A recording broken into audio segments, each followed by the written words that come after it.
So in the first session, I'm going to show you the difference between a clamshell model and a swing away model. Clamshell models open vertically and close vertically without any sideways movement. Swing away models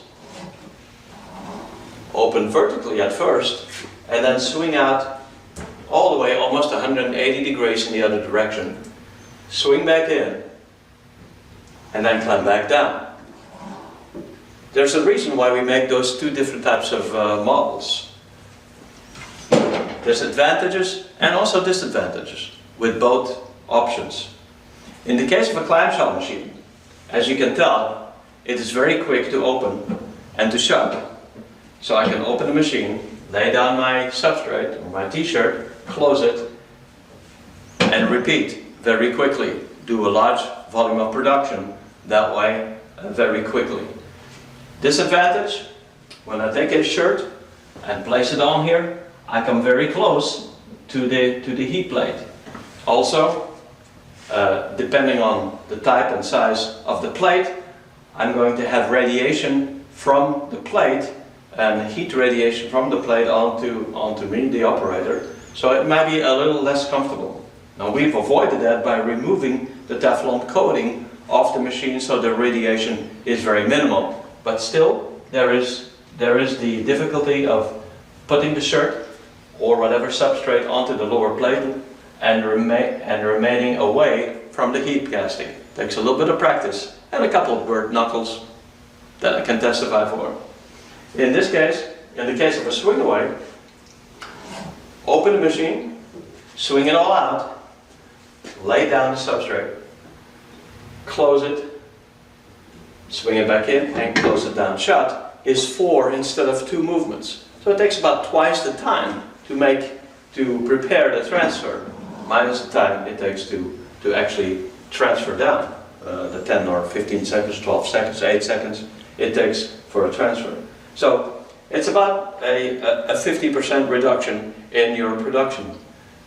Now the advantage of it is, as you can tell, I don't have the direct radiation, heat radiation from the plate. My fingers are sufficiently away from the heat source at any given time so that it is safer, but it takes much longer time to operate. The other advantage is that I can look directly down onto the substrate and make sure that I line it up just right. In the case of a vertical clamshell press, I have to do my preparation away from the press, then take it to the press, and then press it down.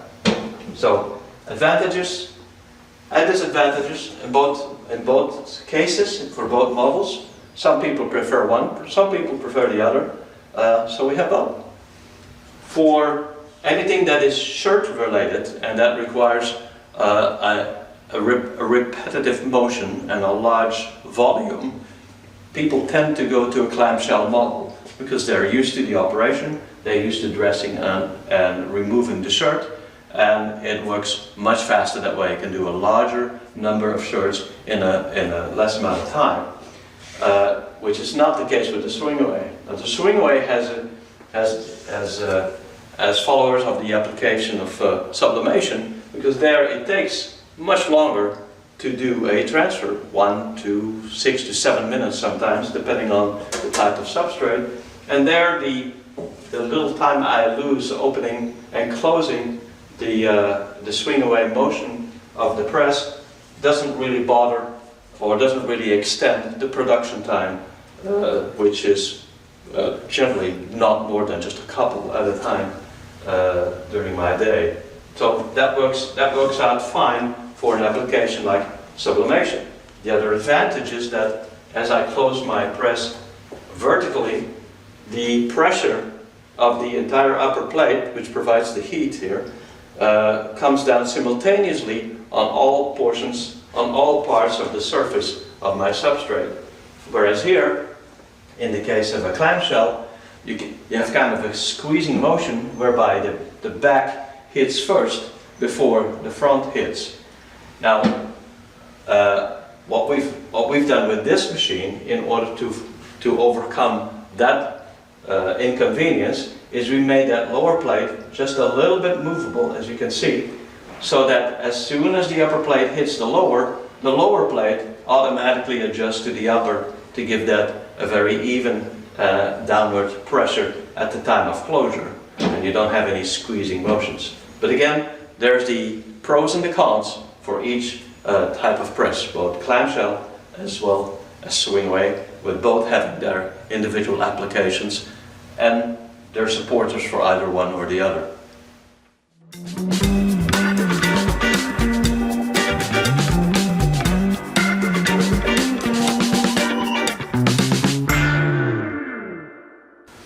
In the first part, we showed you the difference between swing away models, which swing out and back again, and then up and down, and clamshell models, which just swing up and down, and the difference and the advantage of those two.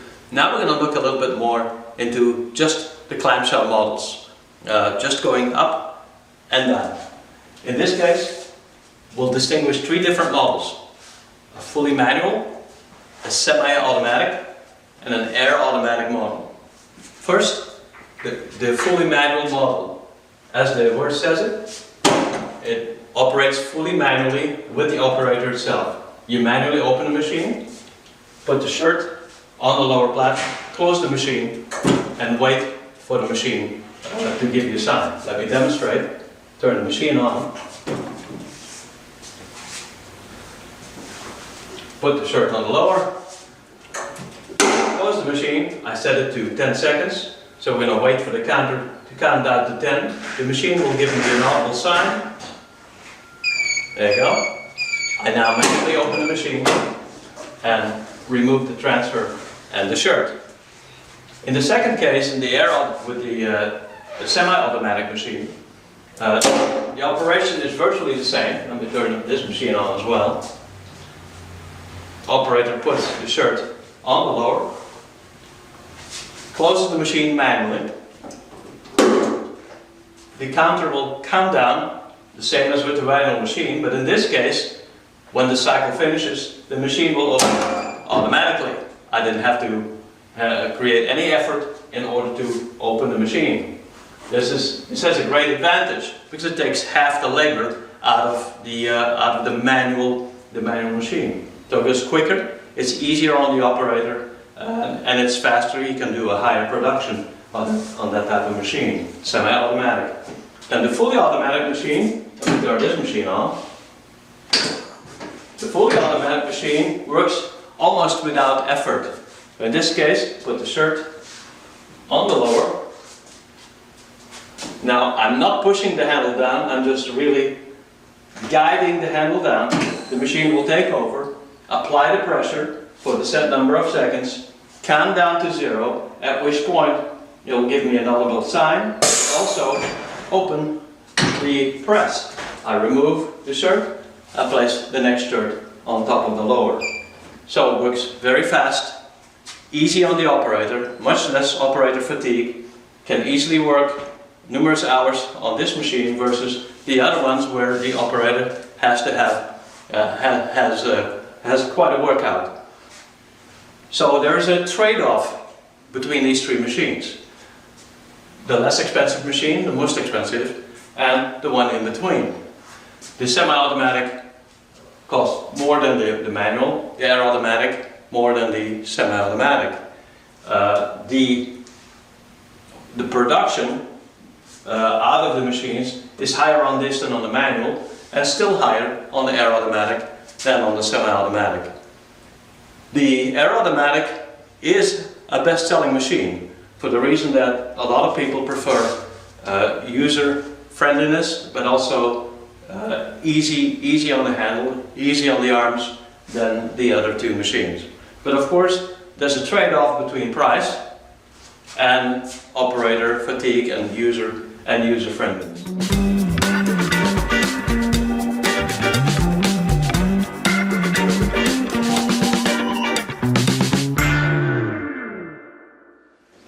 When selecting a press, first of all, we looked at the difference between a swing away model and a clamshell model. Swing away, where the plate, the upper plate, swings completely out of of the workspace of the operator in order to give a full view of the lower plate. And a clamshell model which just moves up and down and with the advantage of speed. Then we looked at the different clamshell models. We looked at the manual, the semi-automatic, and the full automatic or the air automatic clamshell model, with the differences there and the trade-off between price and user friendliness or user facility. In this case, we're going to look at another difference, a difference between an analog and a digital machine. Here the trade-off is not user friendliness but it is information. With an analog press, you will have approximate information about temperature setting, pressure, and time. With a digital press, you'll have the exact information on the readout of the display.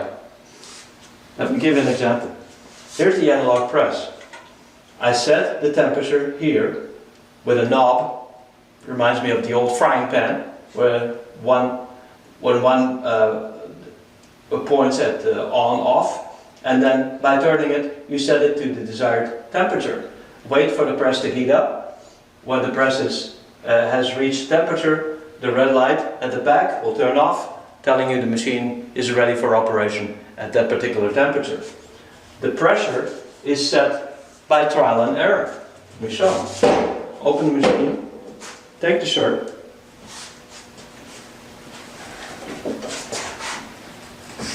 now let's assume I do a plastisol transfer, which takes medium to medium high pressure. Not enough. So I increase the pressure with the pressure knob back here. It's about right. Now I take the transfer, place it on the shirt, and I'm ready to press. The time is provided with a little digital stick-on timer that I press as soon as I close the machine, and that will beep when the cycle is complete, at which time I manually open the machine, remove the transfer and the shirt. So the information is approximate. Approximate temperature setting, approximate pressure, and the time with a stick-on digital timer. In the case of a digital press, the information is exact. As I turn on the machine, it will give me the exact readout up to the degree of the degrees Fahrenheit, as well as the timer, the countdown timer. So the timer here I set to the number of seconds. It's now set to a 10-second transfer. The temperature I can set by moving the digital up and down buttons. In this case I set it to 380. Then I have additional settings. I have preset buttons. Work a bit like a car radio, where you preset your different radio stations. In this case you preset the combination of time and temperature, two different settings, plus a number of other settings in the menu, such as a timer, a counter for the particular job you're doing, as well as a total counter, which is embedded inside the menu. So lots of information, no guesswork. Take the shirt, it's a 10-second transfer, it's a medium side pressure, you set the pressure, the machine will tell you on a scale from 1 to 10 what the pressure is you're currently at. Right now you're at a pressure at too high of a pressure, so I reduce it. I'm now at the pressure 7, which is medium high, good for a plastisol transfer. So now I know I'm ready for plastisol. I set it to 10 seconds, which is what the transfer requires. I set it to whatever temperature the transfer requires, and I'm ready to operate. Close the machine, the timer will count down, tell me exactly when the cycle is complete, at which time I'll open the machine. Analog versus digital. The trade-off between price and information.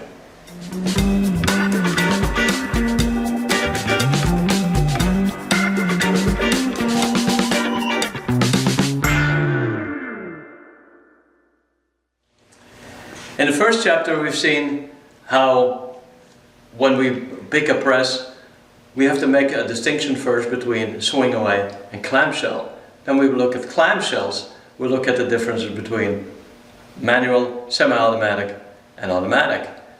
Then a separate distinction, we select whether we want an analog or a digital press. So we've gone through all the presses so far. Now in this last part of the series, let's look a little bit at some of the most used and most useful accessories for any type of press. One of the accessories that we include in most of our clamshell machines is what we call a splitter stand. It's about a 6-inch stand that comes with all our clamshell presses. We also have one separate for our swing away press, which is a little lower, but has the same function. Let me show you how that works. It lifts the press up by about 6 inches off the table and allows, through this cantilever construction, allows for the operator to pull the shirt all the way over the lower platen rather than getting stuck about a quarter of the way. What's the advantage of that? Well, when you take a shirt and pull it all the way over it, it nicely sits, the back of the shirt nicely sits underneath the heat plate, away from the heat, so that the operator can work just with the transfer on the top without affecting the bottom. Why is that important?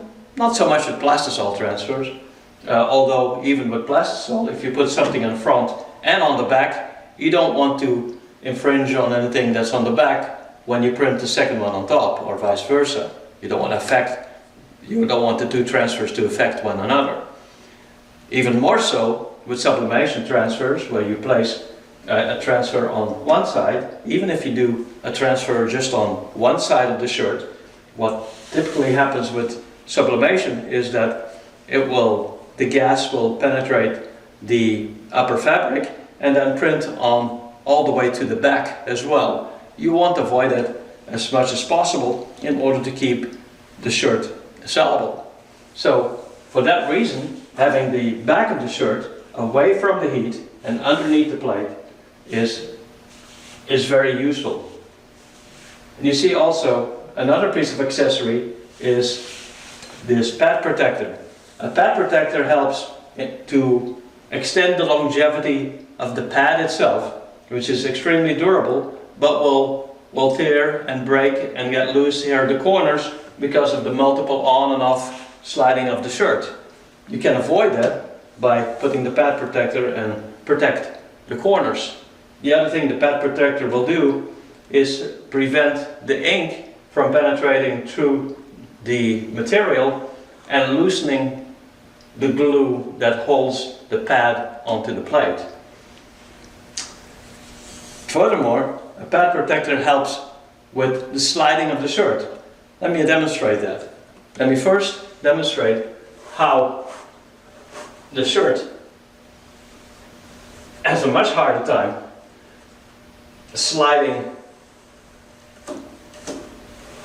onto the silicone itself while pulling at the same time on all the corners each time you pull the shirt. Whereas when I do the same operation with the pad protector, it easily slides on and off.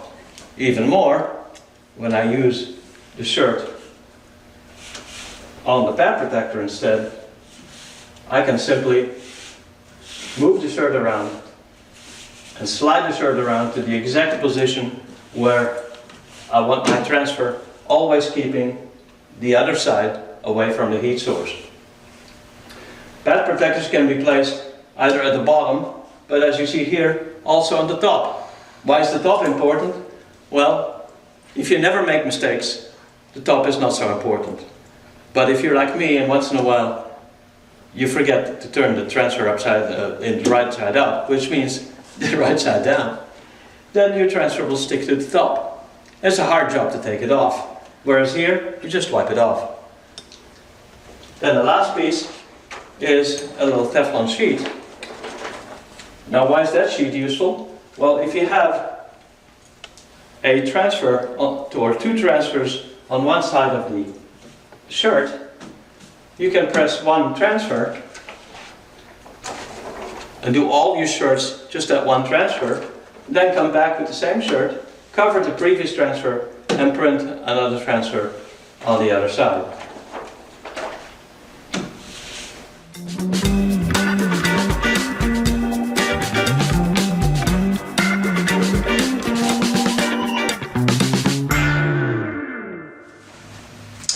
So let's do a little example. We're going to do an example of a sublimation transfer today on a Chromlux plate with a beautiful German castle, and see how that turns out. We'll do that on the new HT600 with the new controller. First, I'm setting the parameters on the controller. I'm going to set this one to 2 minutes and to 375 degrees. There you go. Now, let's prepare the substrate. Machine is ready.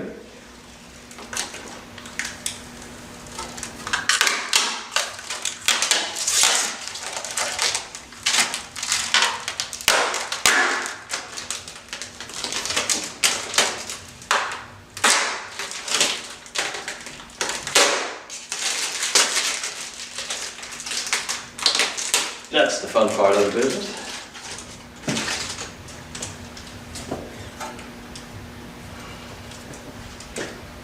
Overlaid on the design so that the best part of the printout is on the plate.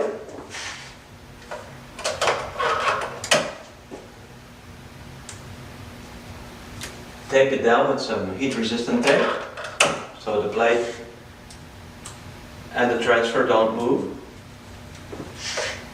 And we're going to avoid any ghosting effect.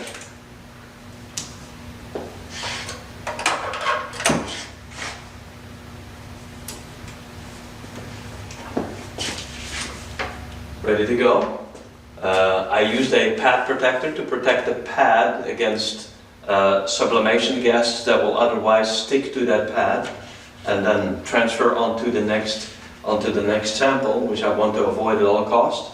So I'm laying that on the Teflon. Now I also want to avoid having any sublimation against the upper plate, which again will transfer onto the next sample. So I'm going to do two things. One is a bit of craft paper on top, which will catch about 90% of all those excess sublimation gases, and then a Teflon sheet to cover, additionally cover just the surface of the casting, so that definitely I want to keep my upper plate clean. Machine is ready. Double check, got everything in the right order, and I close the machine.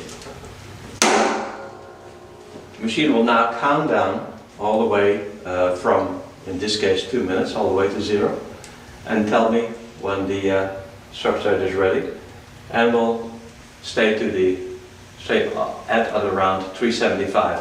In the beginning, temperature will drop just ever so slightly because all that heat is drawn into the metal plate. The way I can avoid any sudden drop of heat also is to preheat the pad by closing the machine first for a couple of seconds, then opening it back up, and then proceed with the sample. At least if it's the first sample. If you do more samples, you do more production, one after another, then you just do that, of course, with the very first one in the morning. So now we wait until the time expires. I've also set the pressure to a scale from 0 to 9. I've set it to 6 medium pressure, which is sufficient for the sublimation transfer. You also see here the counter. I've made 222 transfers so far, and I'm showing you 223. Everything is now on the controller. Nothing is on the machine anymore. There's no on-off buttons anymore. The on-off button is right on the electronic controller and will be the only thing that will show when the machine is turned off. When turned on, I have full access, very intuitive, full access to the control panel. So, the machine's about done. You're going to hear the beep, the audible beep, to say that it's ready to release. There we go. Open the machine and remove the plates. For this part, I'm going to wear my gloves.